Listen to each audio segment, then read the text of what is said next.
Yes, the other day on Twitter, I came across someone's post on my timeline, and they were actually asking Uguti, why did God decide to place us here on earth? And I must say, it's a question. I mean, it's a good question, because I'm also asking myself the same thing. I won't lie, like in life we go through different seasons, and I do find myself asking myself the same question. And I think it's not solely based on the hardships that we go through in our lives, but it's like, God, why are we here? Why didn't you just decide that we stay with you in heaven and only exist within the realm of heaven?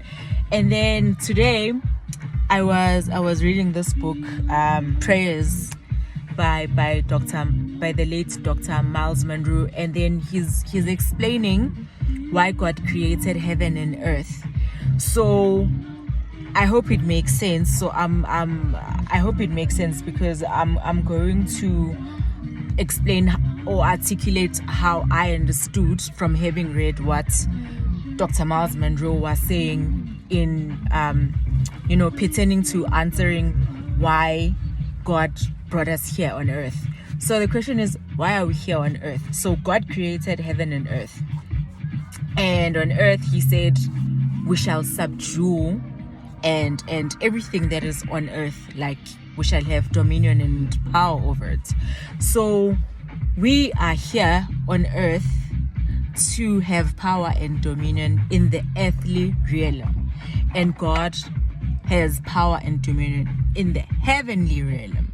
I know this is probably going to have people asking me, or asking even more questions, but I'm also just as puzzled, because he could have just decided to say, you know what, let my people stay with me in heaven. Yeah, and we all sit there and we are angels, or whatever the case might be. We don't have to enjoy everything else that we're having to enjoy on this earth. You get it? So I think that's just my 2 cents. I will try to read it a bit more into it, and maybe come back with whatever answers that I find, from the different scholars, biblical scholars, and then I'll try come back and share a bit more on what